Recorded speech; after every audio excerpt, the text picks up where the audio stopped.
Good morning to all. ഇന്ന് വീഡിയോയിലൂടെ നമ്മൾ പരിചയപ്പെടുന്നത് നമ്മുടെ പുതിയ ടാക്സ് സിസ്റ്റമായ GST എന്ന് പറയുന്ന ടാക്സ് സിസ്റ്റമാണ്.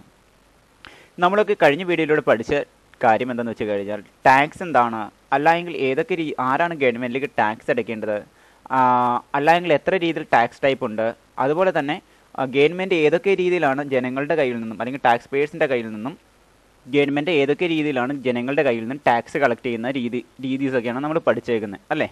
അപ്പോൾ നമ്മൾ പറഞ്ഞു ടാക്സ് എന്ന് പറയുന്നത് ഇന്ത്യയിൽ താമസിക്കുന്ന ആളുകൾ എന്താണ് ഇന്ത്യൻ ഗവൺമെൻറ് റിസോഴ്സുകളെ യൂട്ടിലൈസ് ചെയ്തുകൊണ്ടാണ് അവരുടെ പേഴ്സണൽ ഇൻകം ഉണ്ടാകുന്നത്. സോ ഇങ്ങനെ ഉണ്ടാകുന്ന ഇൻകത്തിൻ്റെ ഇങ്ങനെ അവർ നേടുന്ന ഇൻകത്തിൻ്റെ സർട്ടൻ പെർസെൻറ്റേജ് ഗവൺമെൻറ്റിന് ഒരു വരുമാനം ഉണ്ടാകാൻ വേണ്ടി എന്ത് ചെയ്യുന്നു, ടാക്സ് ആയിട്ട് നമ്മൾ പേ ചെയ്യുന്നു. അത് രണ്ട് രീതിയിൽ പേ ചെയ്യുന്നുണ്ട്. എങ്ങനെയാണ്? ഡയറക്റ്റ് ആയിട്ടും ഇൻഡയറക്റ്റ് ആയിട്ടും. ഒരു ടാക്സ് പെയർ നേരിട്ട് ഗവൺമെൻറ് ടാക്സ് അടയ്ക്കുന്നതിന് വിളിക്കുന്ന പേരാണ് ഡയറക്റ്റ് ടാക്സ്. ഒരു തേർഡ് പാർട്ടി മുഖേന ഒരു ഇൻ്റർമീഡിയറ്റ് മുഖേന ഗവൺമെൻറ്റിലേക്ക് ടാക്സ് അടയ്ക്കുന്നതിന് വിളിക്കുന്ന പേരാണ് ഇൻഡയറക്റ്റ് ടാക്സ് എന്ന് പറയുന്നത്. പിന്നെ ഗവൺമെൻറ് ടാക്സ് കളക്ഷൻ എളുപ്പമാക്കാൻ വേണ്ടി രണ്ട് രീതിയിലാണ് ഗവൺമെൻറ് ടാക്സ് കളക്ട് ചെയ്യുന്നത് ടാക്സ് പേയേഴ്സിൻ്റെ കയ്യിൽ നിന്ന്. ഒന്ന് TDS ആയിട്ടും, അതായത് ഓരോ വ്യക്തിക്കും കിട്ടുന്ന സോഴ്സ് ഓഫ് ഇൻകത്തിൽ നിന്നും ആ ഇൻകം നൽകുന്ന സോഴ്സുകാർ തന്നെ ടാക്സ് കളക്ട് ചെയ്യുന്ന രീതി. അത് TDS എന്ന് പറയുന്ന രീതിയിലും TCS എന്ന് പറയുന്ന രീതിയിലും നമ്മൾ പഠിച്ചു. ഇനി നമ്മൾ പഠിക്കാൻ പോകുന്ന മറ്റൊരു ഇൻഡയറക്റ്റ് ടാക്സ് സിസ്റ്റമാണ്. അതായത് ടാക്സ് പെയർ അറിയാതെ അല്ലെങ്കിൽ ടാക്സ് പെയറിൻ്റെ ടാക്സ് എമൗണ്ട് ഒരു തേർഡ് പാർട്ടി മുഖേന ഗവൺമെൻറ് കൈകളിലേക്ക് എത്തുന്ന ഒരു മെത്തേഡ്. അതിനെ വേണമെങ്കിൽ നമുക്ക് ഇൻഡയറക്റ്റ് ടാക്സ് എന്ന് വിളിക്കാം, അല്ല എങ്കിൽ GST എന്ന് വിളിക്കാം. ഇത് GST എന്ന് പറയുന്ന ടാക്സ് സിസ്റ്റത്തെ പൊതുവെ വിളിക്കുന്നത് ബിസിനസ് ടാക്സ് എന്നാണ്. ഓക്കെ, GST എന്ന് പറയുന്ന ടാക്സ് സിസ്റ്റം എന്തിൻ്റെ മേൽ ഏത് രീതിയിലാണ് ഗവൺമെൻറ് ടാക്സ് പേയേഴ്സിൻ്റെ കയ്യിൽ നിന്ന് കളക്ട് ചെയ്യണമെന്ന് വെച്ച് കഴിഞ്ഞാൽ, ഏതെങ്കിലും ഒരു വ്യക്തി ഏതെങ്കിലും രീതിയിൽ ഗുഡ്സോ സർവീസോ ഏതെങ്കിലും ഒരു സപ്ലയറുടെ കയ്യിൽ നിന്ന് പർച്ചേസ് ചെയ്യുമ്പോൾ അയാൾ ആ ഗുഡ്സിൻ്റെയും സർവീസിൻ്റെയും വിലയോടൊപ്പം സെർട്ടൻ പെർസെൻറ്റേജ് എമൗണ്ട് ടാക്സ് ആയിട്ട് സപ്ലയർക്ക് കൊടുക്കുന്നു. സപ്ലയർ മുഖേന അത് ഗവൺമെൻറ്റിൻ്റെ കൈകളിലേക്ക് എത്തുന്നു. ഈ ഒരു രീതിയാണ് GST എന്ന് പറയുന്ന ടാക്സ് സിസ്റ്റത്തിൽ നടക്കുന്നത്. ഓക്കെ, അപ്പോൾ GST എന്ന് പറയുന്ന ടാക്സ് സിസ്റ്റത്തെ വേണമെങ്കിൽ നമുക്ക് ട്രേഡിംഗ് ടാക്സ് എന്നും ബിസിനസ് ടാക്സ് എന്ന ഇൻഡയറക്റ്റ് ടാക്സ് എന്ന എങ്ങനെ വേണമെങ്കിലും വിളിക്കാം. അപ്പോൾ നമുക്ക് GST എന്ന് പറയുന്ന ടാക്സ് സ്ട്രക്ചർ ജസ്റ്റ് ഒന്ന് പരിചയപ്പെടാം. Goods and service tax is commonly known as GST. Is new tax system launched to replace the various taxes already in place of at the state level and central level in India. GST എന്ന് പറയുന്ന tax system നമുക്ക് വേണമെങ്കിൽ goods and service tax എന്ന് വിളിക്കാം. ആ ഒരു tax system പഴയ നമ്മുടെ സ്റ്റേറ്റ് ലെവലിലും അതുപോലെ തന്നെ സെൻട്രൽ ലെവലിലും ഉണ്ടായിരുന്ന പഴയ ഒത്തിരി വ്യത്യസ്തമായിട്ടുള്ള ടാക്സ് സിസ്റ്റത്തെ എല്ലാം റീപ്ലേസ് ചെയ്തുകൊണ്ട് ലോഞ്ച് ചെയ്തിരിക്കുന്ന പുതിയൊരു ടാക്സ് സിസ്റ്റമാണ് GST എന്ന് പറയുന്നത്. GST has been introduced within the aim to derive one tax system for all goods and services throughout the country. അതായത് GST എന്ന് പറയുന്ന ടാക്സ് സിസ്റ്റത്തിൻ്റെ എയിം എന്ന് തന്നെ പറയുന്നത് നമ്മുടെ രാജ്യത്ത് പഴയ ടാക്സ് സിസ്റ്റത്തിൽ ഉണ്ടായിരുന്ന വ്യത്യസ്തമായിട്ടുള്ള ഗുഡ്സ് ആൻഡ് സർവീസ് ഒരു സപ്ലയർ ഒരു കസ്റ്റമറിനെ വിൽക്കുമ്പോൾ വ്യത്യസ്ത സ്ഥലങ്ങളിൽ വ്യത്യസ്തമായിട്ടുള്ള ടാക്സുകളായിരുന്നു കളക്ട് ചെയ്തുകൊണ്ടിരുന്നത്.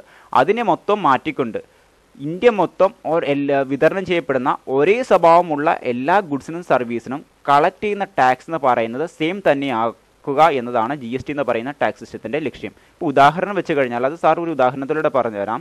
ഇപ്പോൾ കേരളത്തിൽ ഒരു കിലോ അരി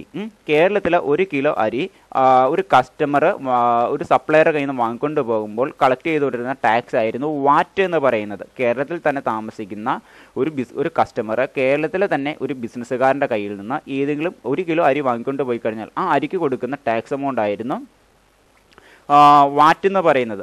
വാറ്റ് ഒരു 2% കളക്ട് ചെയ്യണമെന്ന് കരുതുക. ഓക്കെ, അതായത് ഇപ്പോൾ ഒരു കസ്റ്റമറാണ്. ഞാൻ കേരളത്തിൽ തന്നെ ഒരു സപ്ലയറുടെ കയ്യിൽ നിന്ന് 10 രൂപ കൊടുത്ത് ഒരു കിലോ അരി വാങ്ങിയെന്ന് കരുതുക. അപ്പോൾ ഞാൻ അതിൻ്റെ 2% വാറ്റായിട്ട് ടാക്സ് എമൗണ്ട് ഗവൺമെൻറ്റിലേക്ക് പേ ചെയ്യണം. മൊത്തം അരി എന്ന് പറയുന്ന പ്രൊഡക്റ്റിൻ്റെ വില എത്രയായി മാറി?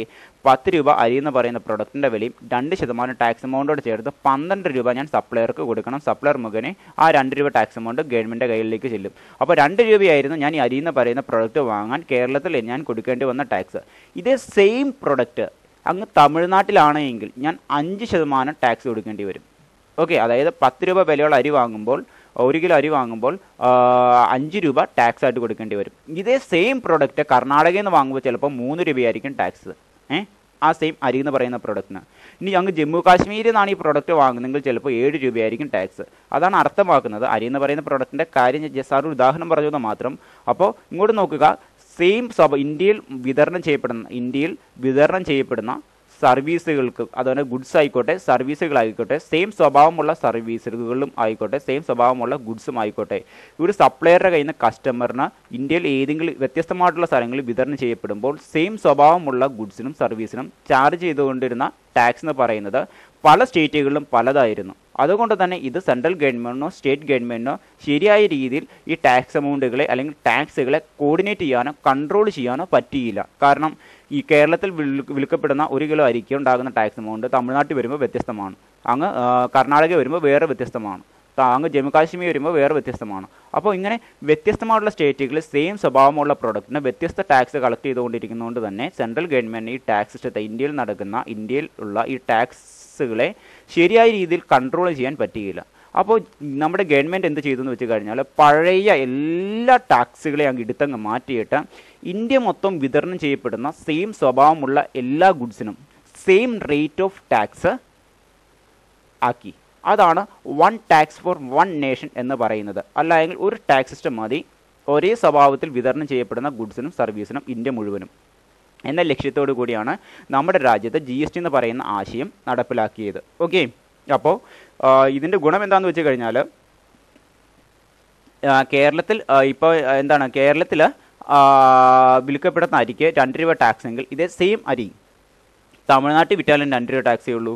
അങ്ങ് കർണാടകയിലും ജമ്മു കാശ്മീരിൽ വിറ്റാലും കസ്റ്റമേഴ്സിൻ്റെ കയ്യിൽ നിന്ന് വാങ്ങുന്ന ടാക്സ് എമൗണ്ട് എന്ന് പറയുന്നത് 2 രൂപ തന്നെയായിരിക്കും, അല്ലെങ്കിൽ 2% തന്നെയായിരിക്കും. സെയിം സ്വഭാവമുള്ള പ്രൊഡക്റ്റ് ഗുഡ്സ് ആയിക്കോട്ടെ സർവീസ് ആയിക്കോട്ടെ, ഇന്ത്യയിൽ അത് ഏത് സ്റ്റേറ്റിൽ വിതരണം ചെയ്യപ്പെട്ടാലും കളക്ട് ചെയ്യുന്ന ടാക്സ് എമൗണ്ട് എന്ന് പറയുന്നത് വിൽ ബി റിമെയിൻ സെയിം തന്നെയായിരിക്കും. അതുകൊണ്ട് തന്നെ സെൻട്രൽ ഗവൺമെൻറ്റിന് ഈ ടാക്സ് കളക്ട് ചെയ്യുന്നത് കൺട്രോൾ ചെയ്യുവാനും അതുപോലെ തന്നെ കോർഡിനേറ്റ് ചെയ്യാനും പറ്റി എന്നാണ് പറഞ്ഞു വരുന്നത് GST എന്ന് പറയുന്ന ടാക്സ് സിസ്റ്റം വന്നതോടുകൂടി. അതാണ് ആ പോയിന്റിൽ അവർ അർത്ഥമാക്കുന്നത്. പിന്നെ അടുത്ത കാര്യം എന്ന് പറയുന്നത് many indirect taxes like VAT, service tax etcetera were replaced with GST by an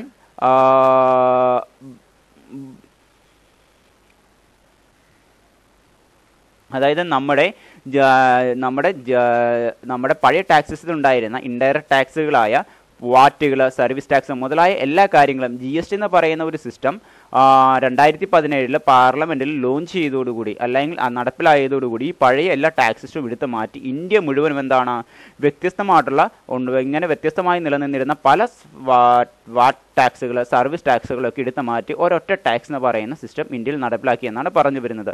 There are actually 3 different taxes named IGST, SGST, CGST. The separate state GST is to protect the constitutional right to the state government to levy taxes on the goods and services sold purchased within a specified state. Okay, ഇപ്പോൾ ഇത്രയേ പറഞ്ഞിട്ടുള്ളൂ.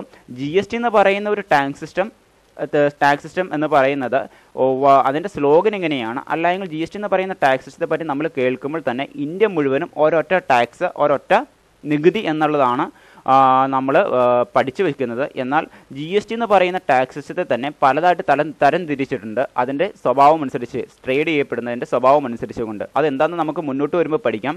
GSTയുടെ അകത്ത് GST എന്ന് പറയുന്ന tax സിസ്റ്റത്തെ വ്യത്യസ്തമായ രീതിയിൽ classification ചെയ്തിട്ടുണ്ട്. അതാണ് അവിടെ പറയുന്നത്. 3 രീതിയിലുള്ള ടാക്സുകളാണ് GSTയുടെ അകത്തുള്ളത്: IGST, SGST, CGST.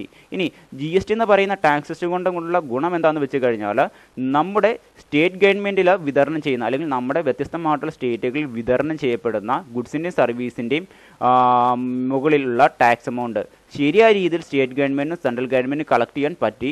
അത് ഒരു സ്പെസിഫിക് ടൈം പീരീഡിനുള്ളിൽ ടാക്സ് പേയേഴ്സിൻ്റെ കയ്യിൽ നിന്നും ആ ടാക്സ് എമൗണ്ട് കൃത്യമായ രീതിയിൽ നമ്മുടെ സെൻട്രൽ ഗവൺമെൻറ് സ്റ്റേറ്റ് ഗവൺമെൻറ്റിൻ്റെയും കൈകളിലേക്ക് എത്തുവാനും സാധിച്ചു GST എന്ന് പറയുന്ന ടാക്സ് സിസ്റ്റത്തിൻ്റെ കടന്നു വരവോടുകൂടി. ഇത്രയുമാണ് GST എന്ന് പറയുന്ന ടാക്സ് സിസ്റ്റത്തിൻ്റെ പൊതുവായ ഒരാശയം. അപ്പോൾ ഇത്രയേ ഉള്ളൂ. ചുരുക്കരൂപം ഇതാണ്. GST എന്ന് പറയുന്നതിൻ്റെ ഫുൾ ഫോം ഇങ്ങനെയാണ്: ഗുഡ്സ് ആൻഡ് സർവീസ് ടാക്സ് എന്നുള്ളതാണ്. അത് നമ്മുടെ പഴയ ടാക്സ് സിസ്റ്റമായ നമ്മുടെ രാജ്യത്ത് നിലനിന്നിരുന്ന സെയിം ഗുഡ്സിനും സർവീസിനും, അതായത് നമ്മുടെ രാജ്യത്ത് വിതരണം ചെയ്യപ്പെടുന്ന സെയിം സ്വഭാവമുള്ള ഗുഡ്സിനും സർവീസിനും ചാർജ് ചെയ്യപ്പെട്ടുകൊണ്ടിരുന്ന വ്യത്യസ്തമായിട്ടുള്ള ടാക്സുകളെയൊക്കെയും എടുത്തു മാറ്റിക്കൊണ്ട് നമ്മുടെ രാജ്യത്ത് വിതരണം ചെയ്യപ്പെടുന്ന ഒരേ സ്വഭാവമുള്ള എല്ലാ ഗുഡ്സിനും സർവീസിനും സെയിം ടാക്സുകൾ തന്നെയാണ് സെയിം ടാക്സ് റേറ്റ് തന്നെയാണ് ഇന്ത്യയിൽ ഏത് സ്റ്റേറ്റിൽ ആ സെയിം സ്വഭാവമുള്ള ഗുഡ്സും സർവീസും വിറ്റാൽ നമ്മൾ കളക്ട് ചെയ്യുന്നത് കസ്റ്റമേഴ്സിൻ്റെ കയ്യിൽ നിന്ന്. ദെൻ അടുത്ത കാര്യം എന്താണെന്ന് വെച്ച് കഴിഞ്ഞാൽ GST എന്ന് പറയുന്നത് ലോഞ്ച് ചെയ്തത് 1 ജൂലൈ 2017 നമ്മുടെ രാജ്യത്ത് GST എന്ന് പറയുന്ന ആശയം നടപ്പിലാക്കിയത്. GST എന്ന് പറയുന്ന ആശയത്തിൻ്റെ സ്ലോഗൻ ഇങ്ങനെയാണ്, അല്ലെങ്കിൽ അതിൻ്റെ പ്രതിജ്ഞ എങ്ങനെയാണ്, 1 ടാക്സ് ഫോർ 1 നേഷൻ എന്നാണ്. പക്ഷേ എന്താണ് പ്രത്യേകത എന്ന് വെച്ച് കഴിഞ്ഞാൽ, എന്താണ് ഈ ആശയത്തിൻ്റെ പ്രത്യേകത എന്ന് വെച്ച് കഴിഞ്ഞാൽ, ഇത് ഒരൊറ്റ ടാക്സ് ഫോർ ഒരു ടാക്സ് മതി, അല്ലെങ്കിൽ ഒരു നികുതി മതി ഒരു രാജ്യത്തിന് എന്ന് ഉള്ളത് പ്രതിജ്ഞയിൽ മാത്രമാണ്. GSTയുടെ അകത്ത് ട്രേഡ് ചെയ്യപ്പെടുന്ന അല്ലെങ്കിൽ നമ്മുടെ രാജ്യത്ത് വിതരണം ചെയ്യപ്പെടുന്ന ഗുഡ്സിൻ്റെയും സർവീസിൻ്റെയും സ്വഭാവം അനുസരിച്ചുകൊണ്ട് GST എന്ന് പറയുന്ന ഒരൊറ്റ ടാക്സ് സിസ്റ്റത്തെ 3 രീതിയിലായിട്ട് തരം തിരിച്ചിട്ടുണ്ട്. IGST എന്നും SGST എന്നും CGST എന്നും. ഇത്രയുമാണ് GST എന്ന് പറയുന്ന ആശയത്തിൻ്റെ ചുരുക്കരൂപം. ഓക്കെ, ഇനി നമുക്ക് GST എന്ന് പറയുന്ന ആശയത്തിലേക്ക് കടന്നു വരുന്നതിന് മുമ്പ് തന്നെ നമുക്ക് നമ്മുടെ പഴയ ടാക്സ് സിസ്റ്റത്തെ പറ്റി ഒന്ന് പഠിക്കാം. അതിനുശേഷം നമുക്ക് എന്ത് ചെയ്യാൻ പറ്റും, നമുക്ക് ഏത് രീതിയിലാണ് GST എന്ന് പറയുന്ന ആശയം ഇന്ത്യയിലേക്ക് കടന്നു വരാനുണ്ടായ സാഹചര്യം എന്ത്, അതെങ്ങനെയാണ് കടന്നു വന്നേക്കുന്നത് എന്ന് മുതലായത് നിങ്ങൾക്ക് അപ്പോഴേക്കും മനസ്സിലാകും. ഓക്കെ, നമ്മുടെ പഴയ ടാക്സ് സിസ്റ്റം ഇങ്ങനെയാണ്. അതായത് നമ്മൾ പഠിക്കുന്ന GSTക്ക് മുമ്പുണ്ടായിരുന്ന ബിസിനസ് ടാക്സ് സ്ട്രക്ചർ ഇങ്ങനെയായിരുന്നു. നമ്മുടെ പഴയ ടാക്സ് സ്ട്രക്ചറിൻ്റെ സ്വഭാവം ഇങ്ങനെയാണ്. നമ്മുടെ രാജ്യത്ത് നിലനിന്നിരുന്ന ബിസിനസ്സുകളുടെ സ്വഭാവം അനുസരിച്ചായിരുന്നു നമ്മുടെ പഴയ ടാക്സ് സിസ്റ്റത്തിൽ ടാക്സ് ഉണ്ടായിരുന്നത്. അത് ഏതൊക്കെയാണെന്ന് വെച്ച് കഴിഞ്ഞാൽ, നമ്മുടെ പഴയ ടാക്സ് സിസ്റ്റത്തിൽ 3 രീതിയിലുള്ള ബിസിനസ്സുകളെ ഉണ്ടായിരുന്നു. 4 രീതിയിലുള്ള ബിസിനസ് സംരംഭങ്ങളാണ് ഉണ്ടായിരുന്നത്. അതായത് നമുക്കൊക്കെ അറിയാം, നമ്മൾ പല രീതിയിലുള്ള ബിസിനസ്സുകാരെ പറ്റി പഠിച്ചിട്ടുണ്ട് ജീവിതത്തിൽ, ഇല്ലേ? മാനുഫാക്ചർ ചെയ്യുന്ന ബിസിനസ്സുകാർ, ട്രേഡ് ചെയ്യുന്ന ബിസിനസ്സുകാർ, സർവീസ് വിൽക്കുന്ന ബിസിനസ്സുകാർ, ഇമ്പോർട്ട് എക്സ്പോർട്ട് ചെയ്യുന്ന ബിസിനസ്സുകാർ. ഇങ്ങനെ 4 രീതിയിലാണ് ഒരു ബിസിനസ്സുകാരെ പഴയ ടാക്സ് സിസ്റ്റത്തിൽ ക്ലാസിഫിക്കേഷൻ ചെയ്തുകൊണ്ടിരുന്നത്. ഓക്കെ, അപ്പോൾ ഓരോ ബിസിനസ്സിൻ്റെയും സ്വഭാവം അനുസരിച്ചുകൊണ്ടായിരുന്നു പഴയ ടാക്സ് സിസ്റ്റത്തിൽ ആ ബിസിനസ്സുകാർ കസ്റ്റമേഴ്സിൻ്റെ കയ്യിൽ നിന്ന് ടാക്സ് കൊണ്ട് കളക്ട് ചെയ്യും, അവർ ഗവൺമെൻറ്റിലേക്ക് ടാക്സ് അടയ്ക്കുകയും ചെയ്തുകൊണ്ടിരുന്നത്. അപ്പോൾ നമുക്ക് ഓരോ ബിസിനസ്സുകാരെയും ഇൻഡിവിജ്വലി പരിചയപ്പെടാം. ഏറ്റവും ആദ്യത്തെ ബിസിനസ്സുകാരനാണ് മാനുഫാക്ചറിങ് ബിസിനസ്. ഓക്കെ, നമ്മുടെ രാജ്യത്തെ ബിസിനസ്സുകാരെ 4ആയിട്ട് തരം തിരിച്ചിട്ടുണ്ട്. അതിൻ്റെ അകത്ത് ഏറ്റവും ആദ്യത്തെ ബിസിനസ്സുകാരാണ് manufacturing business. Okay, manufacturing business എന്ന് വെച്ച് കഴിഞ്ഞാൽ നമുക്കറിയാം, നമ്മുടെ കൈകളിൽ കിട്ടുന്ന ഫിനിഷ്ഡ് ഗുഡ്സ്, ആ ഫിനിഷ്ഡ് ഗുഡ്സ് നിർമ്മിക്കുന്ന വ്യക്തികളെ വിളിക്കുന്ന പേരാണ് മാനുഫാക്ചറിങ് ബിസിനസ്സുകാർ എന്ന് പറയുന്നത്. അതായത് മാനുഫാക്ചറിങ് ബിസിനസ്സുകാരുടെ പ്രധാനപ്പെട്ട സ്വഭാവം എന്താണെന്ന് വെച്ച് കഴിഞ്ഞാൽ, അവർ വ്യത്യസ്തമായിട്ടുള്ള സ്ഥലത്ത് നിന്നും പല രീതിയിലുള്ള റോ മെറ്റീരിയൽസ് അല്ലെങ്കിൽ അസംസ്കൃത വസ്തുക്കളെല്ലാം കൂടി കളക്ട് ചെയ്തിട്ട് അത് ഒരു ഫിനിഷ്ഡ് ഗുഡ്സ് ആക്കി മാറ്റുന്നു. അതിനുശേഷം അതെന്ത് ചെയ്യുന്നു, അവരത് കസ്റ്റമേഴ്സിനെ വിൽക്കുന്നു. ആ രീതിയിൽ റോ മെറ്റീരിയൽസ് ഉപയോഗിച്ചുകൊണ്ട് ഒരു ഫിനിഷ്ഡ് ഗുഡ്സ് നിർമ്മിക്കുന്ന ബിസിനസ്സുകാരെ വിളിക്കുന്ന പേരാണ് മാനുഫാക്ചറിങ് ബിസിനസ് എന്ന് പറയുന്നത്. ഇപ്പോൾ ഉദാഹരണം വെച്ച് കഴിഞ്ഞാൽ, നമ്മൾ പോപ്പി എന്ന് പറയുന്ന ഒരു കുട നിർമ്മിക്കുന്ന കമ്പനി, അപ്പോൾ പോപ്പി എന്ന് പറയുന്ന കുട നിർമ്മിക്കുന്ന കമ്പനി ഒരു മാനുഫാക്ചറിങ് ബിസിനസ്സുകാരാണ്. അവർ പോപ്പി എന്ന് പറയുന്ന കുട നിർമ്മിക്കാൻ വേണ്ടി കുടയ്ക്ക് ആവശ്യമായിട്ട് വരുന്ന പ്ലാസ്റ്റിക്, അതുപോലെ തന്നെ സ്റ്റീല്, അതുപോലെ തന്നെ അതിനാവശ്യമായിട്ട് വരുന്ന തുണി, ഈ കാര്യങ്ങളൊക്കെ വ്യത്യസ്തമായിട്ടുള്ള സ്ഥലങ്ങളിൽ നിന്ന് കളക്ട് ചെയ്യുകയും അത് ഉപയോഗിച്ചുകൊണ്ട് കുട എന്ന് പറയുന്ന അല്ലെങ്കിൽ അംബ്രല്ല എന്ന് പറയുന്ന ഒരു ഫിനിഷ്ഡ് ഗുഡ്സ് എന്ത് ചെയ്യുന്നു, അവർ മാനുഫാക്ചർ ചെയ്യുകയും ചെയ്യുന്നു. അത് എന്നിട്ട് കസ്റ്റമേഴ്സിന് ട്രേഡ് ചെയ്യുന്നു. ആ രീതിയിലുള്ള ബിസിനസ്സുകാരെയാണ് മാനുഫാക്ചറിങ് ബിസിനസ്സുകാർ എന്ന് പറയുന്നത്. അവർ നമ്മുടെ പഴയ GSTക്ക് മുമ്പുള്ള ടാക്സ് സിസ്റ്റത്തിൽ കൊടുക്കേണ്ടി വരുന്ന ടാക്സ് ആയിരുന്നു എക്സൈസ് ഡ്യൂട്ടി എന്ന് പറയുന്നത്. ഓക്കെ, അപ്പോൾ മാനുഫാക്ചറിങ് ബിസിനസ്സുകാർ അവർ റോ മെറ്റീരിയൽസ് ഉപയോഗിച്ചുകൊണ്ട് പ്രൊഡ്യൂസ് ചെയ്തിരിക്കുന്ന ഫിനിഷ്ഡ് ഗുഡ്സ് അവരുടെ ഫാക്ടറി വിറ്റ് പുറത്തേക്ക് പോകുമ്പോൾ അവരെന്ത് ചെയ്യണം, അവർ ഗവൺമെൻറ്റിൽ അടക്കേണ്ടി വന്നിരുന്ന ടാക്സ് ആയിരുന്നു എക്സൈസ് ഡ്യൂട്ടി എന്ന് പറയുന്നത്. ഇനി അതാണ് നമ്മുടെ GSTക്ക് മുമ്പുണ്ടായിരുന്ന ഒരു ടാക്സ് ആയിരുന്നു അത്. ഇനി രണ്ടാമത്തെ കാര്യം എന്ന് പറയുന്നത് ട്രേഡിംഗ് ബിസിനസ്സുകാർ. ട്രേഡിംഗ് ബിസിനസ്സുകാരെന്ന് വെച്ച് കഴിഞ്ഞാൽ, ഈ മാനുഫാക്ചർ, അതായത് ഈ പോപ്പി എന്ന് പറയുന്ന കമ്പനി മാനുഫാക്ചറിങ് ബിസിനസ്സുകാരുടെ കുട ആ പോപ്പി കമ്പനിക്കാരാണോ കസ്റ്റമേഴ്സിൻ്റെ കൈകളിലേക്ക് എത്തിക്കുന്നത്? അല്ല, ഏതെങ്കിലും ഒരു ഇടനില കച്ചവടക്കാരൻ മുഖേനയായിരിക്കും മാനുഫാക്ചറിങ് ബിസിനസ്സുകാരുടെ കയ്യിൽ നിന്നും ആ ഫിനിഷ്ഡ് ഗുഡ്സ് കസ്റ്റമേഴ്സിൻ്റെ കൈകളിലേക്ക് എത്തിക്കുന്നത്. ആ രീതിയിൽ ബിസിനസ് ചെയ്യുന്ന വ്യക്തികളെ വിളിക്കുന്ന പേരാണ് ട്രേഡേഴ്സ് എന്ന് പറയുന്നത്. ഓക്കെ, അപ്പോൾ ട്രേഡേഴ്സ് ബിസിനസ്സുകാർ 2 രീതിയിലാണ് അവർ ഗുഡ്സ് അവർ ഗവൺമെൻറ്റിലേക്ക് ടാക്സ് അടയ്ക്കേണ്ടി വന്നത്. ഒന്നാമത്തെ കാര്യം എന്ന് വെച്ച് കഴിഞ്ഞാൽ, ഇപ്പോൾ പോപ്പി എന്ന് പറയുന്ന മാനുഫാക്ചറിങ് ബിസിനസ്സുകാരൻ ഒരു കുട നിർമ്മിച്ച് വെച്ചേക്കാണ് അയാളുടെ ഫാക്ടറിയിൽ. അയാൾ കേരളത്തിലുള്ള ബിസിനസ്സുകാരനാണ്. അപ്പോൾ കേരളത്തിലെ ഒരു ട്രേഡർ ആ മാനുഫാക്ചറിങ് ബിസിനസ്സുകാരുടെ കയ്യിൽ നിന്ന് കുടകളെല്ലാം വാങ്ങിയിട്ട് കേരളത്തിൽ തന്നെ കസ്റ്റമേഴ്സിന് വിൽക്കുകയാണെങ്കിൽ ആ രീതിയിൽ ഉള്ള ട്രേഡിംഗ് ബിസിനസ്സുകാർ എന്ത് ചെയ്യുന്നു, അവർ ഗവൺമെൻറ്റിലേക്ക് അടക്കേണ്ടി വന്ന ടാക്സ് ആയിരുന്നു വാറ്റ് എന്ന് പറയുന്നത്. ഇത്രയേ ഉള്ളൂ. കേരളത്തിലെ ഒരു ഇടനിലക്കാരനായ ബിസിനസ്സുകാരൻ കേരളത്തിലെ തന്നെ സപ്ലയറുടെ കയ്യിൽ നിന്ന് ഒരു ഗുഡ്സ് വാങ്ങുകയും അത് കേരളത്തിലെ തന്നെ കസ്റ്റമർക്ക് വിൽക്കുകയും ചെയ്തു കഴിഞ്ഞാൽ അയാൾ കളക്ട് ചെയ്യുകയും അയാൾ ഗവൺമെൻറ്റിലേക്ക് കൊടുക്കുകയും ചെയ്യുന്ന ടാക്സ് എമൗണ്ട് ആയിരുന്നു വാറ്റ് എന്ന് പറയുന്നത്. അതെങ്ങനെയാണെന്ന് വെച്ച് കഴിഞ്ഞാൽ ഇപ്പോൾ ഞാൻ കേരളത്തിൽ അടിമാലിൽ കട നടത്തുന്ന ഒരു കച്ചവടക്കാരനാണ്. ഞാൻ എന്താണ് അങ്ങ് എറണാകുളത്തുള്ള പോപ്പി എന്ന് പറയുന്ന മാനുഫാക്ചറിങ് ബിസിനസ്സുകാരുടെ കയ്യിൽ നിന്ന് കുട വാങ്ങിയെന്ന് കരുതുക. അപ്പോൾ തീർച്ചയായിട്ടും കുടയുടെ വിലയോടൊപ്പം തന്നെ ഞാൻ അവർക്ക് എന്ത് കൊടുക്കണം? പർച്ചേസ് ചെയ്യുമ്പോൾ കുടയുടെ വിലയോടൊപ്പം തന്നെ ടാക്സ് എമൗണ്ട് കൊടുക്കണം. അങ്ങനെയാണെങ്കിൽ ഞാൻ കൊടുക്കേണ്ടി വന്ന ടാക്സ് എമൗണ്ട് ആയിരുന്നു വാറ്റ് എന്ന് പറയുന്നത്. GSTക്ക് മുമ്പുണ്ടായിരുന്നു പഴയ ടാക്സ് സിസ്റ്റത്തിൽ. ഞാൻ ഇങ്ങനെ അടിമാലിലെ കച്ചവടക്കാരനായി ഞാൻ ഈ ടാക്സ് കൊടുത്ത് എന്ത് ചെയ്യുന്നു? വാറ്റ് എന്ന് പറയുന്ന ടാക്സ് കൊടുത്ത് ഞാൻ കുട വാങ്ങി. അത് ഞാൻ കേരളത്തിലെ തന്നെ ഒരു കസ്റ്റമറിനാണ് കൊടുക്കുന്നതെങ്കിൽ ആ കസ്റ്റമറുടെ കയ്യിൽ നിന്നും ഈ കുടയുടെ വിലയോടൊപ്പം ഞാൻ കളക്ട് ചെയ്യുന്ന ടാക്സ് എമൗണ്ട് ആയിരുന്നു വാറ്റ് എന്ന് പറയുന്നത്. അപ്പോൾ ചുരുക്കരൂപം ഇത്രയേ ഉള്ളൂ. സ്വന്തം സ്റ്റേറ്റിലെ ഒരു ഇടനിലക്കാരൻ സ്വന്തം സ്റ്റേറ്റിലെ സപ്ലയറുടെ കയ്യിൽ നിന്ന് പർച്ചേസ് ചെയ്യുകയോ സ്വന്തം സ്റ്റേറ്റിലെ കസ്റ്റമർക്ക് ഗുഡ്സ് വിൽക്കുകയോ ചെയ്തു കഴിഞ്ഞാൽ അയാൾ കളക്ട് ചെയ്യുകയും അയാൾ പേ ചെയ്യുകയും ചെയ്യുന്ന ടാക്സ് എമൗണ്ടാണ് വാറ്റ് എന്ന് പറയുന്നത്. ഇനി മറ്റൊരു കാര്യം എന്താണെന്ന് വെച്ച് കഴിഞ്ഞാൽ ഈ ഇടനിലക്കാരൻ ഈ പോപ്പി എന്ന് പറയുന്ന കമ്പനിയുടെ മാനുഫാക്ചറിങ് ബിസിനസ്സുകാരൻ്റെ കുട ഒരു ഇടനിലക്കാരൻ കേരളത്തിന് വെളിയുള്ള സ്റ്റേറ്റിലേക്ക് വിറ്റെന്ന് കരുതുക. ഉദാഹരണം വെച്ച് കഴിഞ്ഞാൽ തമിഴ്നാട്ടിലെ ഒരു ഇടനിലക്കാരനായ ഒരു ബിസിനസ്സുകാരൻ കേരളത്തിൽ വന്ന ഈ പോപ്പി എന്ന് പറയുന്ന മാനുഫാക്ചറിങ് ബിസിനസ്സുകാരൻ്റെ കയ്യിൽ നിന്ന് കുട വാങ്ങിക്കൊണ്ട് പോയി കരുതുക. അപ്പോൾ രണ്ട് സ്റ്റേറ്റുകൾ തമ്മിലുള്ള ഇടപാടായി മാറി ഇല്ലേ?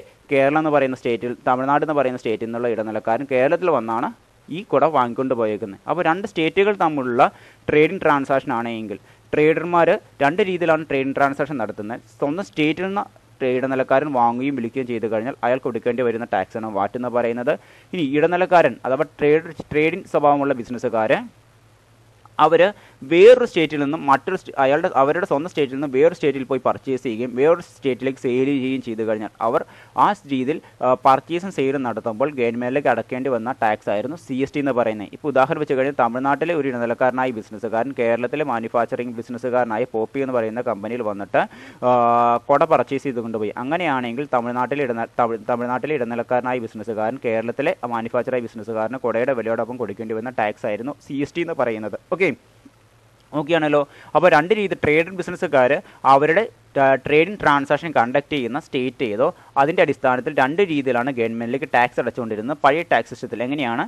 അവർ സ്വന്തം സ്റ്റേറ്റിലാണെങ്കിൽ സ്വന്തം സ്റ്റേറ്റിൽ വാങ്ങുകയും വിൽക്കുകയും ചെയ്തു കഴിഞ്ഞാൽ അവർ ഗവൺമെൻറ്റിലേക്ക് കൊടുക്കേണ്ടി വരുന്ന ടാക്സ് എമൗണ്ട് ആയിരുന്നു എന്ന് പറയുന്നത് വാറ്റ് എന്ന് പറയുന്നത്. ഇനി രണ്ടാമത്തെ കാര്യം എന്ന് പറയുന്നത് ഒരു ഇടനിലക്കാരനായ ബിസിനസ്സുകാരൻ സ്വന്തം സ്റ്റേറ്റിന് വെളിയിൽ പോയി പർച്ചേസ് ചെയ്യുകയും സ്വന്തം സ്റ്റേറ്റിന് വെളിയുള്ള കസ്റ്റമറിന് സെയിൽ ചെയ്യുകയും ചെയ്തു കഴിഞ്ഞാൽ അയാൾ കൊടുക്കേണ്ടി വരുന്ന ടാക്സ് ആയിരുന്നു CST എന്ന് പറയുന്നത്, സെൻട്രൽ സെയിൽസ് ടാക്സ് എന്ന് പറയുന്നത്. ഓക്കെ, വാറ്റിൻ്റെ ഫുൾ ഫോം എങ്ങനെയാണ്? വാല്യൂ ആഡഡ് ടാക്സ് എന്ന് പറയുന്നത്. ഇനി മറ്റൊരു ബിസിനസ്സുകാരനാണ് സർവീസ് ബിസിനസ്. സർവീസ് ബിസിനസ് എന്ന് വെച്ച് കഴിഞ്ഞാൽ നമുക്കൊക്കെ അറിയാം ഗുഡ്സ് വിൽക്കാത്ത ബിസിനസ്സുകാർ. ഇപ്പോൾ ഉദാഹരണം ഹോസ്പിറ്റൽസ്, അതുപോലെ തന്നെ എഡ്യൂക്കേഷൻ, അതുപോലെ തന്നെ എന്താണ് അഡ്വർടൈസ്മെൻറ്റ് കമ്പനി.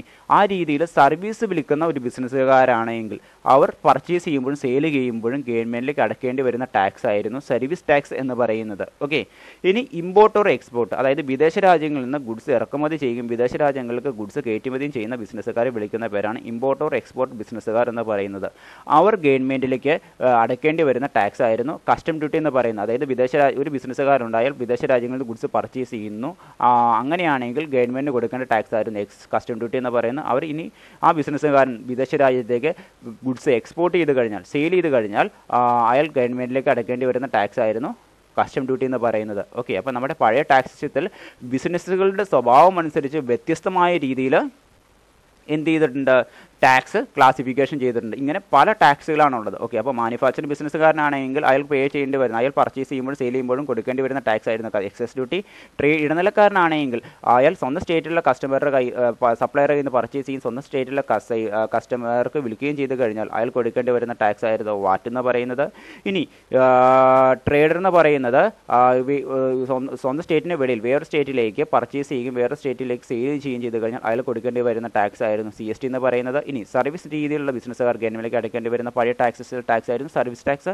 ഇമ്പോർട്ട് എക്സ്പോർട്ട് ചെയ്യുന്ന ബിസിനസ്സുകാർ ഗവൺമെൻറ്റിലേക്ക് കൊടുക്കേണ്ടി വരുന്ന ടാക്സ് ആയിരുന്നു കസ്റ്റം ഡ്യൂട്ടി. അപ്പോൾ ഇങ്ങനെ വ്യത്യസ്തമായിട്ടുള്ള ടാക്സുകളായിരുന്നു GSTക്ക് മുമ്പുണ്ടായിരുന്നത്. ഓക്കെ, ഈ ടാക്സുകളെയൊക്കെയും എടുത്തു മാറ്റിക്കൊണ്ടാണ് GST എന്ന് പറയുന്ന ഒരൊറ്റ ടാക്സ് സിസ്റ്റം നമ്മുടെ രാജ്യത്ത് നടപ്പിലാക്കിയത്. ഓക്കെ, അപ്പോൾ ഇത് ഈ മുകളിൽ പറഞ്ഞിരിക്കുന്ന രീതിയിൽ മാത്രമല്ല, ഈ പറഞ്ഞിരിക്കുന്ന എക്സസ് ഡ്യൂട്ടി മാനുഫാക്ചറിംഗ് ബിസിനസ്സുകാർ അവരുടെ സ്വഭാവം അനുസരിച്ചുകൊണ്ട് വ്യത്യസ്തമായിട്ടുള്ള എക്സസ് ഡ്യൂട്ടി കൊടുക്കേണ്ടി വരുമായിരുന്നു.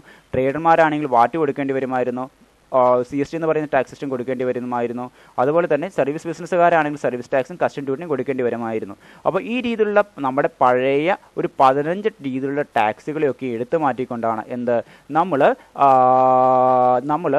GST എന്ന് പറയുന്ന ആശയം നടപ്പിലാക്കിയത്. അപ്പോൾ ഏതൊക്കെ രീതിയിലുള്ള ആ പഴയ ടാക്സ് സിസ്റ്റം ആണെന്ന് നമുക്കൊന്ന് വായിച്ചു നോക്കാം. മുകളിൽ പറഞ്ഞിരിക്കുന്ന ആ മാനുഫാക്ചറിംഗ് ബിസിനസ്സുകാർ പേ ചെയ്തുകൊണ്ടിരുന്ന എക്സസ് ഡ്യൂട്ടിയെ തന്നെ പല രീതിയിൽ തരംതിരിച്ചിട്ടുണ്ട്. All type of excise duties levied by the central government for some items excise duty continues.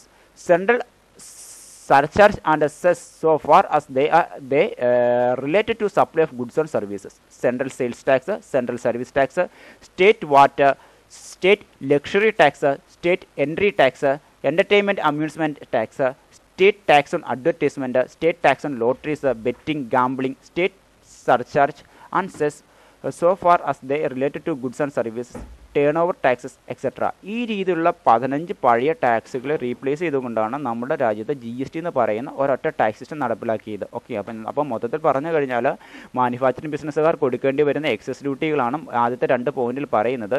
ഇനി അതുകൂടാതെ തന്നെ ട്രേഡേഴ്സ് കൊടുക്കേണ്ടി വന്നിരുന്ന സെൻട്രൽ സെയിൽ ടാക്സ്, അതുപോലെ തന്നെ സ്റ്റേറ്റ് വാറ്റ്, ഈ രീതിയിലുള്ള ടാക്സുകളെ റീപ്ലേസ് ചെയ്തു. അതുപോലെ തന്നെ സർവീസ് ബിസിനസ്സുകാർ കൊടുക്കേണ്ടി വരുന്ന സർവീസ് ടാക്സ്, ആ രീതിയിലുള്ള ടാക്സുകളെ റീപ്ലേസ് ചെയ്തു. അതുപോലെ തന്നെ നമ്മുടെ ഇമ്പോർട്ട് എക്സ്പോർട്ട് ബിസിനസ്സുകാർ ചെയ്തുകൊണ്ടിരുന്ന ബിസിനസ്സുകാർ കൊടുക്കേണ്ടി വരുന്ന കസ്റ്റം ഡ്യൂട്ടിയും റീപ്ലേസ് ചെയ്തുകൊണ്ടാണ് GST എന്ന് പറയുന്ന ഒരൊറ്റ ടാക്സ് സിസ്റ്റം നടപ്പിലാക്കിയത്.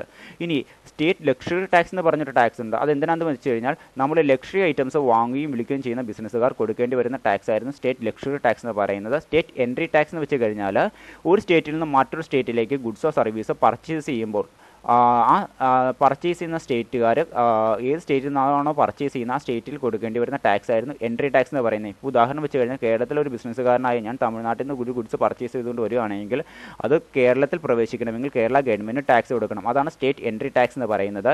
ഇനി എൻ്റർടൈൻമെൻറ്റ് അമ്യൂസ്മെൻറ്റ് ടാക്സ് എന്ന് പറയുന്നത് എന്താണെന്ന് വെച്ച് കഴിഞ്ഞാൽ നമ്മൾ ഏതെങ്കിലും തരത്തിലുള്ള ഇപ്പോൾ വീഗാലാൻഡ് അതുപോലെ തന്നെ ഏതെങ്കിലും തരത്തിലുള്ള അമ്യൂസ്മെൻറ്റ് പാർക്കിലൊക്കെ പോയി എൻ്റർടൈൻമെൻറ്റ് ചെയ്യുകയാണെങ്കിൽ ആ രീതിയിൽ അവർ ആ വീഗാലാൻഡിൽ പോയൊക്കെ നമ്മളിങ്ങനെ എൻ്റർടൈൻമെൻറ്റ് ഒക്കെ ചെയ്യുമ്പോൾ അവർക്ക് ഒരു നിശ്ചിത എമൗണ്ട് ഇതായിട്ട് കൊടുക്കണം, ചാർജ് കൊടുക്കണ്ടേ. അപ്പോൾ അതിൻ്റെ ഒപ്പം തന്നെ നമ്മൾ പേ ചെയ്യേണ്ട ടാക്സ് ആയിരുന്നു എൻ്റർടൈൻമെൻറ്റ് ടാക്സ് എന്ന് പറയുന്നത്. ഇനി സ്റ്റേറ്റ് ടാക്സ് ഓൺ അഡ്വർടൈസ്മെൻറ്റ്, അതായത് ഇപ്പം നിങ്ങൾക്കൊക്കെ അറിയാം നമ്മുടെ വഴിയരികിലൊക്കെ ഓരോ ഫ്ലെക്സുകൾ അഡ്വർടൈസ്മെൻറ്റ് ബോർഡുകളൊക്കെ വെക്കാറില്ലേ. GSTക്ക് മുമ്പുണ്ടായിരുന്ന ടാക്സ് സിസ്റ്റത്തിൽ ഇങ്ങനെ അഡ്വർടൈസ്മെൻറ്റ് ഒക്കെ നടത്തണമെങ്കിൽ കൊടുക്കേണ്ടി വരുന്ന ടാക്സ് ആയിരുന്നു സ്റ്റേറ്റ് അഡ്വർടൈസ്മെൻറ്റ് ടാക്സ് എന്ന് പറയുന്നത്.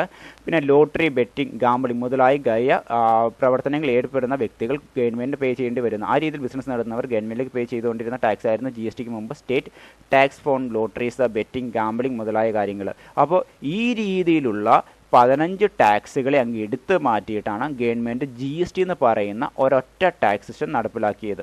ഓക്കെ, അപ്പോൾ നിങ്ങളൊന്ന് ചിന്തിച്ച് നോക്കിയാൽ പഴയ ടാക്സ് സിസ്റ്റത്തിൽ എത്ര രീതിയിലുള്ള ടാക്സുകൾ നമ്മൾ പഠിക്കേണ്ടി വരുമെന്ന്. ഇതൊക്കെ ഒരു ബിസിനസ്സിൽ ചാർജ് ചെയ്തുകൊണ്ടിരുന്നതാണ്. അപ്പോൾ ഈ രീതിയിൽ ഗവൺമെൻറ് നമ്മുടെ ബിസിനസ്സിൻ്റെ സ്വഭാവം അനുസരിച്ചുകൊണ്ട് വ്യത്യസ്തമായിട്ടുള്ള ടാക്സുകളായിരുന്നു GSTക്ക് മുമ്പുണ്ടായിരുന്നത്. ഇതൊക്കെയും എടുത്ത് മാറ്റിക്കൊണ്ടാണ് GST എന്ന് പറയുന്ന ഒരൊറ്റ ടാക്സ് സിസ്റ്റം ഇന്ത്യയിൽ നടപ്പിലാക്കിയത്.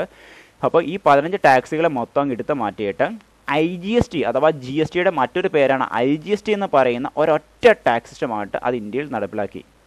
ഓക്കെ, IGST എന്ന് പറയുന്ന ഒരൊറ്റ ടാക്സ് സിസ്റ്റമായിട്ട് അത് ഇന്ത്യയിൽ നടപ്പിലാക്കി. അപ്പോൾ ഒന്നുകൂടെ പറയാം, പഴയ ടാക്സ് സിസ്റ്റത്തിലേക്ക് നമ്മൾ തിരിച്ചു പോകുന്നില്ല. ഇത്രയേ ഉള്ളൂ. പഴയ ടാക്സ് സിസ്റ്റത്തിൽ ബിസിനസ്സിൻ്റെ സ്വഭാവം അനുസരിച്ചുകൊണ്ടാണ് എന്ത് ചെയ്തുകൊണ്ടിരുന്നത്, ടാക്സുകളെ ക്ലാസിഫിക്കേഷൻ ചെയ്തുകൊണ്ടിരുന്നത്. മാനുഫാക്ചറിംഗ് ബിസിനസ്സുകാരാണ് അവർ കൊടുക്കേണ്ടി വരുന്ന ടാക്സ് ആയിരുന്നു എക്സസ് ഡ്യൂട്ടി എന്ന് പറയുന്നത്. അത് പല രീതിയിലുള്ള ഡ്യൂട്ടീസ് ഉണ്ട്. ഏതൊക്കെയാണ്? All type of excise duties, central government കൊടുക്കേണ്ട എക്സസ് ഡ്യൂട്ടീസ്, സ്റ്റേറ്റ് ഗവൺമെൻറ് കൊടുക്കേണ്ട എക്സസ് ഡ്യൂട്ടീസ്. പിന്നെന്താണ് അടുത്ത കാര്യം എന്ന് പറയുന്നത് ട്രേഡർ, ഇടനിലക്കാരായി ബിസിനസ്സുകാർ കൊടുക്കേണ്ടി വരുന്ന, അവർ സ്വന്തം സ്റ്റേറ്റിൽ പർച്ചേസ് ചെയ്യുകയും സെയിൽ ചെയ്യുമ്പോൾ കൊടുക്കേണ്ടി വരുന്ന സ്റ്റേറ്റ് ഗവൺമെൻറ് കൊടുക്കേണ്ടി വരുന്ന വാല്യൂ ആഡഡ് ടാക്സ് പറയുന്ന ടാക്സ് സിസ്റ്റം. ഇടനിലക്കാരായി ബിസിനസ്സുകാർ സ്വന്തം സ്റ്റേറ്റിൽ മാനുഫാക്ചർ ചെയ്യുന്ന പർച്ചേസ് ചെയ്യും, സ്വന്തം സ്റ്റേറ്റിലെ കസ്റ്റമറിനെ വിളിക്കുകയും ചെയ്യുമ്പോൾ അവർ കൊടുക്കുകയും വാങ്ങുകയും ചെയ്യുന്ന ടാക്സ് എമൗണ്ട്, സ്റ്റേറ്റ് ഗവൺമെൻറ് കൊടുക്കേണ്ടി വരുന്ന tax amount, value added tax. ഇനി ട്രേഡർ എന്ന് വെച്ച് കഴിഞ്ഞാൽ ഇടനിലക്കാരായിട്ടുള്ള ബിസിനസ്സുകാർ സ്വന്തം സ്റ്റേറ്റിന് വെളിയുള്ള സപ്ലയറുടെ കയ്യിൽ നിന്ന് ഗുഡ്സ് വാങ്ങുകയും സ്വന്തം സ്റ്റേറ്റിന് വെളിയുള്ള കസ്റ്റമറിന് ഗുഡ്സ് വിൽക്കുകയും ചെയ്തു കഴിഞ്ഞാൽ അവർ ഗവൺമെൻറ് കൊടുക്കേണ്ടി വരുന്ന CST എന്ന് പറയുന്ന സെൻട്രൽ സെയിൽസ് ടാക്സ് എന്ന് പറയുന്ന ടാക്സ് സിസ്റ്റം. സർവീസ് രീതിയിലുള്ള ബിസിനസ്സുകാർ കൊടുക്കേണ്ടി വരുന്നിരുന്ന service tax, import export business ചെയ്തുകൊണ്ടിരുന്ന ആളുകൾ കൊടുക്കേണ്ടി വന്നിരുന്ന കസ്റ്റം ഡ്യൂട്ടി, ഈ രീതിയിലുള്ള എല്ലാ ടാക്സുകളെയും റീപ്ലേസ് ചെയ്തുകൊണ്ടാണ് GST എന്ന് പറയുന്ന ഒറ്റ ടാക്സ് സിസ്റ്റം വന്നത്. പിന്നെ അതുകൂടാതെ നമ്മുടെ ലക്ഷറി ഐറ്റംസ് വിൽക്കുമ്പോൾ സ്റ്റേറ്റ് ഗവൺമെൻറ് കളക്ട് ചെയ്തുകൊണ്ടിരുന്ന സ്റ്റേറ്റ് ലക്ഷറി ടാക്സ് വേറൊരു വിദേശ സ്റ്റേറ്റുകളിൽ നിന്നും നമ്മുടെ കേരളം എന്ന് പറയുന്ന സ്റ്റേറ്റിന് വെളിയിലുള്ള കേരളത്തിന് വെളിയിലുള്ള ഏതെങ്കിലും സ്റ്റേറ്റിൽ നിന്ന് പ്രൊഡക്റ്റുകൾ പർച്ചേസ് ചെയ്തുകൊണ്ട് നമ്മുടെ കേരളത്തിലുള്ള ബിസിനസ്സുകാർ നമ്മുടെ സ്റ്റേറ്റിലേക്ക് കൊണ്ടുവരുമ്പോൾ നമ്മുടെ സ്റ്റേറ്റിലേക്ക് കടന്നു വരാൻ വേണ്ടി നമ്മൾ കൊടുത്തുകൊണ്ടിരുന്ന സ്റ്റേറ്റ് എൻട്രി ടാക്സ്, എൻ്റർടൈൻമെൻറ്റ് ടാക്സുകൾ, അമ്യൂസ്മെൻറ്റ് ടാക്സുകൾ, അഡ്വർടൈസ്മെൻറ്റ് നടത്തുമ്പോഴുള്ള പഴയ ടാക്സുകൾ, പിന്നെ ലോട്ടറി ബിസിനസ്സുകാർ, ബെറ്റിംഗ് ബിസിനസ്സുകാർ, ഗാംബിളിംഗ് ബിസിനസ്സുകാർ അവരൊക്കെയും സ്റ്റേറ്റ് ഗവൺമെൻറ് കൊടുത്തുകൊണ്ടിരുന്ന സ്റ്റേറ്റ് ടാക്സ്, ഈ രീതിയിലുള്ള എല്ലാ ടാക്സുകളെയും റീപ്ലേസ് ചെയ്തുകൊണ്ട് IGST ഓർ GST എന്ന് പറയുന്ന ഒരൊറ്റ ടാക്സ് സിസ്റ്റം നമ്മുടെ രാജ്യത്ത് നടപ്പിലാക്കി. ഓക്കെ, ഇനി നമുക്ക് നോക്കാം GST എന്ന് പറയുന്ന ആശയം. GST എന്ന് പറയുന്ന ആശയത്തിൽ ഇത്രയേ ഉള്ളൂ. GST എന്ന് പറയുന്ന ഒരൊറ്റ ടാക്സ് സിസ്റ്റം, GST അഥവാ IGST എന്ന് പറയുന്ന ഒരൊറ്റ ടാക്സ് സിസ്റ്റമാണ് നമ്മുടെ രാജ്യത്ത് നടപ്പിലാക്കിയത്. ആ ടാക്സ് സിസ്റ്റം നടപ്പിലാക്കിയത് എന്നാണ് 1 ജൂലൈ 2017 ആണ് നമ്മുടെ രാജ്യത്ത് GST എന്ന് പറയുന്ന ആശയം നടപ്പിലാക്കിയത്. ഈ ആശയത്തിൻ്റെ സ്ലോഗൻ ഇങ്ങനെയാണ് one tax four one nation. ഒരൊറ്റ ടാക്സ് സിസ്റ്റം മതി ഒരൊറ്റ രാജ്യത്തിന്. പക്ഷേ ഈ ഒരൊറ്റ ആശയത്തിൻ്റെ അകത്ത് ഉള്ള ഏറ്റവും വലിയ ടാക്സാണ് GST എന്ന് പറയുന്ന ടാക്സ് സിസ്റ്റത്തിൻ്റെ മറ്റൊരു പേരാണ് IGST അഥവാ integrated goods and service tax എന്ന് പറയുന്നത്. ഇനി മറ്റൊരു രീതിയിൽ പറഞ്ഞു കഴിഞ്ഞാൽ ഈ IGST ഓർ GST എന്ന് പറയുന്ന ഈ വലിയ ടാക്സ് സിസ്റ്റത്തെ നമ്മുടെ ബിസിനസ്സുകാരുടെ സ്വഭാവം അനുസരിച്ചല്ല, നമ്മുടെ രാജ്യത്ത് വിതരണം ചെയ്യപ്പെടുന്ന ഗുഡ്സിൻ്റെയും സർവീസിൻ്റെയും ലൊക്കേഷൻ അഥവാ ഏത് സ്ഥലത്തു നിന്നും ഏത് സ്ഥലത്തേക്ക് ഗുഡ്സും സർവീസും വിതരണം ചെയ്യപ്പെടുന്നു എന്നതിൻ്റെ അടിസ്ഥാനത്തിൽ പല രീതിയിൽ തരംതിരിച്ചിട്ടുണ്ട്. അത് ഏതൊക്കെയെന്ന് നമുക്ക് നോക്കാം. അപ്പോൾ പറഞ്ഞു GST എന്ന് പറയുന്ന ഒരു tax interstate purchase or interstate sale എന്ന് പറയുന്നത്. ഇനി മറ്റൊരു കാര്യം